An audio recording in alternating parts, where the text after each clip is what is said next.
जब कूटनीति के दरवाजे बंद होते हैं तो हथियारों की गूंज सुनाई देती है। ईरान और अमेरिका के बीच वही मुकाम आ चुका है जहां बातचीत की मेज खाली हो चुकी है और अब सिर्फ बारूद का शोर सुनाई दे रहा है। 170 हमलों के साथ अमेरिका ने मैक्सिमम प्रेशर की नीति को मैक्सिमम डिस्ट्रक्शन में बदल दिया है। सवाल उठ रहा है, क्या ये सैन्य एक्शन शांति का रास्ता खोलेगा या फिर अरब में एक ऐसे अंतहीन संघर्ष की शुरुआत होगी जिसने पूरी दुनिया की अर्थव्यवस्था को दांव पर लगा दिया है। क्या कूटनीतिक शून्य के बीच विध्वंस का नया अध्याय आरंभ हो चुका है? इस एक्सक्लूसिव रिपोर्ट के जरिए जानिए। अब करार की सारी संभावनाएं खत्म हो चुकी हैं क्योंकि अमेरिका के हमले से ईरान में भारी तबाही हुई है। ईरान की घेराबंदी के लिए अमेरिका ने युद्धपोत की बड़ी नेवल ब्रिगेड को लगा दिया है, जिससे ईरान पर चक्रव्यूह में फंसने की जानकारी मिल रही है। यूएसएस जॉर्ज बुश जो एयरक्राफ्ट कैरियर है, USS McFaul, USS Michael Murphy, USS Milius, USS सुप्रियस, इसके अलावा USS Abraham Lincoln, USS Delbert D Black, USS Frank Petersen, USS Donald Cook और यूएसएस जॉन फिन को अरब सागर से लेकर फारस की खाड़ी तक तैनात किया गया है। घेराबंदी के लिए अमेरिका ने 19 युद्धपोत तैनात किए हैं। उन्हीं से बीती रात 150 यानी 150 ठिकानों पर अटैक किए गए।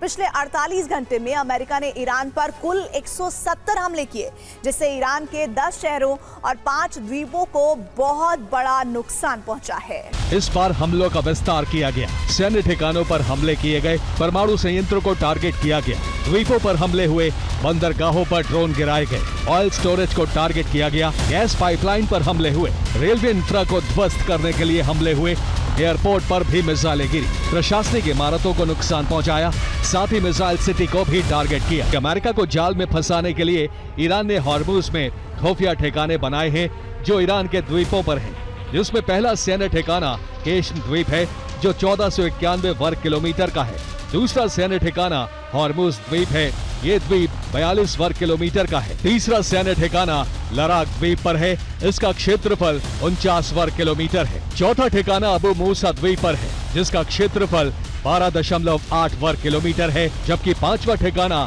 तुम द्वीप को बनाया है जो 12 वर्ग किलोमीटर में फैला है।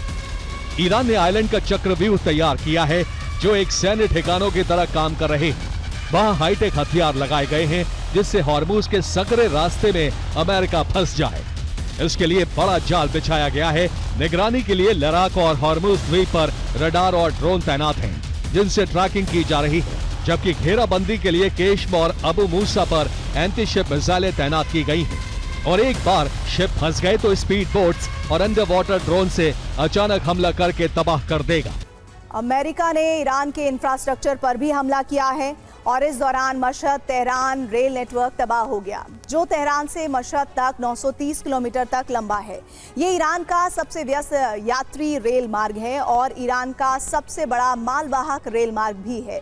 इस रेल रूट पर अमेरिका की बमबारी हुई। उसके टारगेट पर 7 स्टेशन थे, जिसमें गोलिस्तान में बड़ा नुकसान हुआ है। इस हमले में 3 पुल पूरी तरह तबाह हो गए हैं। अमेरिका के हर हमले के बाद ईरान जवाबी प्रहार कर रहा है। अमेरिका से बदला लेने के लिए अरब देशों में मौजूद अमेरिकी सैन्य ठिकानों को टारगेट किया गया है।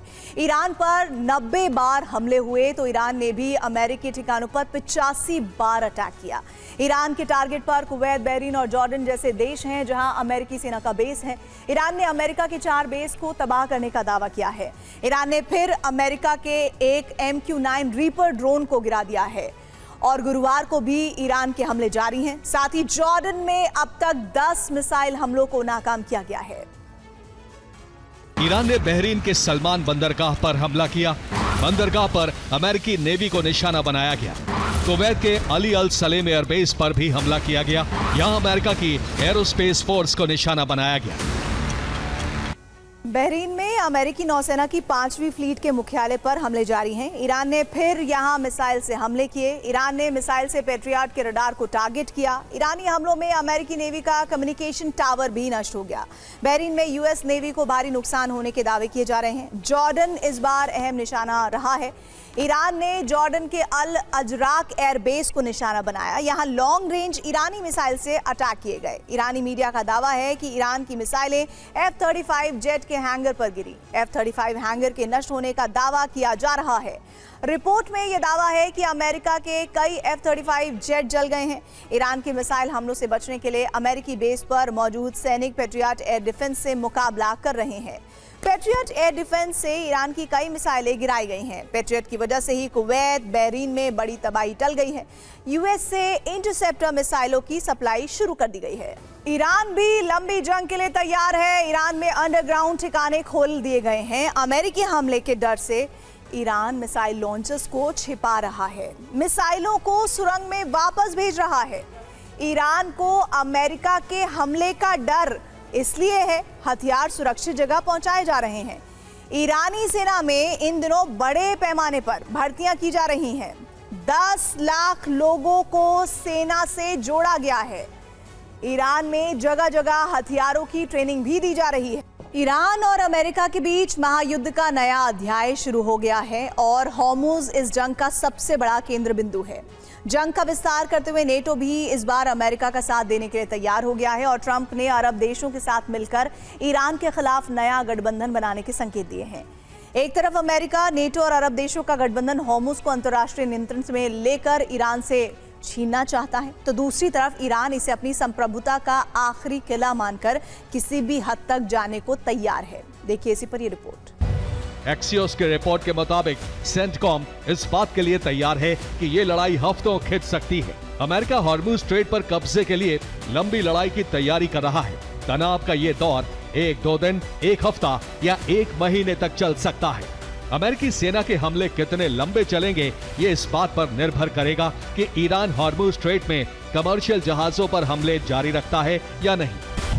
कि अगर ईरान ने हॉर्मुज़ को ब्लॉक करने या कमर्शियल जहाजों को रोकने की कोशिश की तो अमेरिका सैन्य कार्रवाई जारी रखेगा। दूसरी तरफ अमेरिका को लगता है कि ओमान के रास्ते तेल टैंकरों को सुरक्षित निकालने की वैकल्पिक रणनीति काम कर गई है।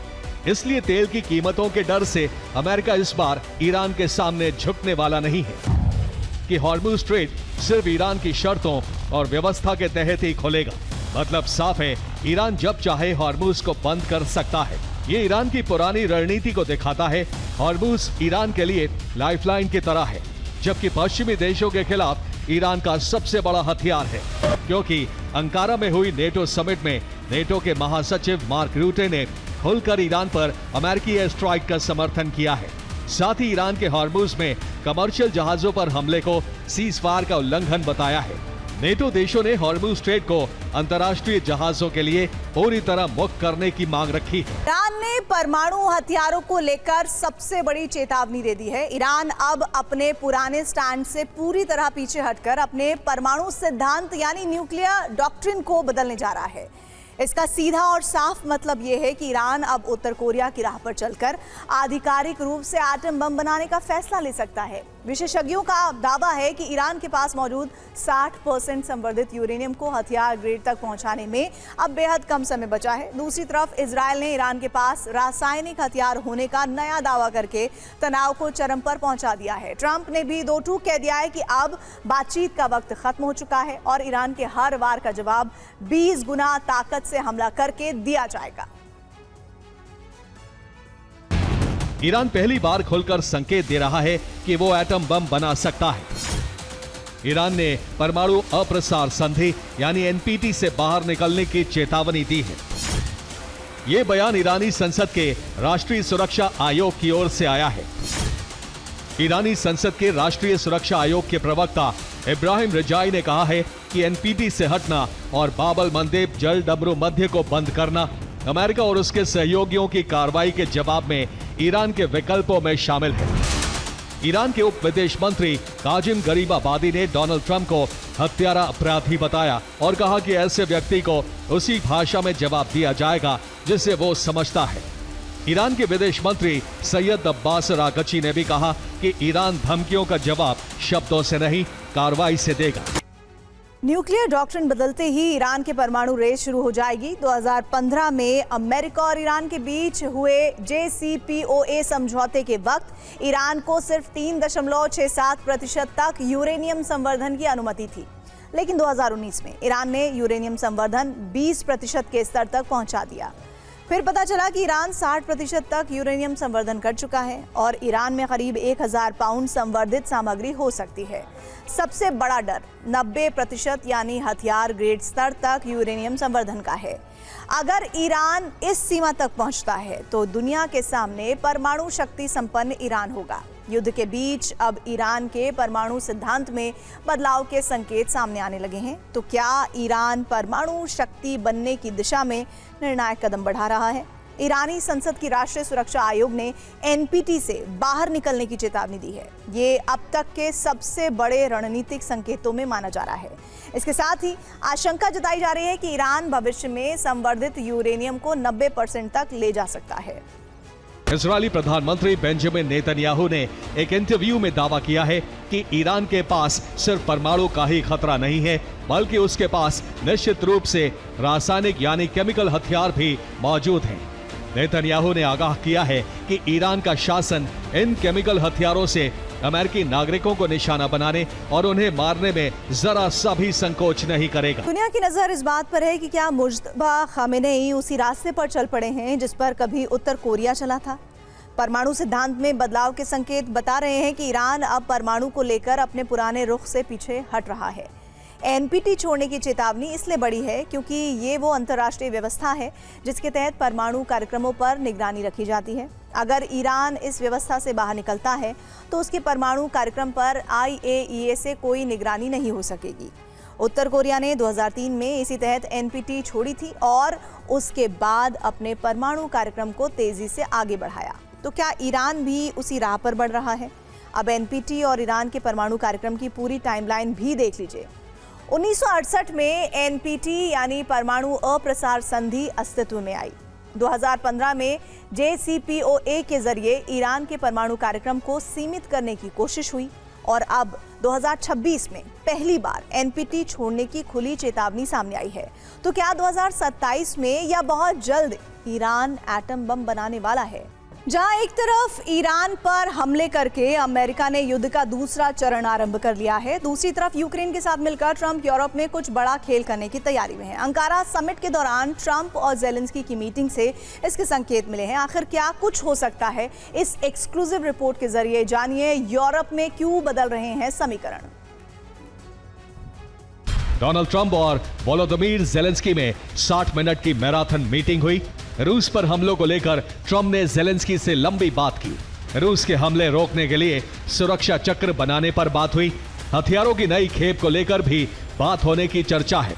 रूस की रिफाइनरियों पर हमले का नया ब्लूप्रिंट बनाने को लेकर भी चर्चा की खबर है। डोनाल्ड ट्रंप जिस विमान को अमेरिका की नई शान बताकर दुनिया को दिखाना चाहते थे, उसी विमान को अपनी पहली बड़ी विदेश यात्रा में ही ट्रंप ने बीच रास्ते छोड़ दिया। आखिर ऐसा क्या हुआ? इस रिपोर्ट में देखिए कि तुर्की से लौटते समय अमेरिकी सैनिकों से मिलने के लिए उनका नया विमान यूनाइटेड किंगडम में रॉयल एयरफोर्स मिल्टन हॉल भेजा गया था ताकि वहां तैनात अमेरिकी सैनिक विमान को अच्छे से देख सकेंगे।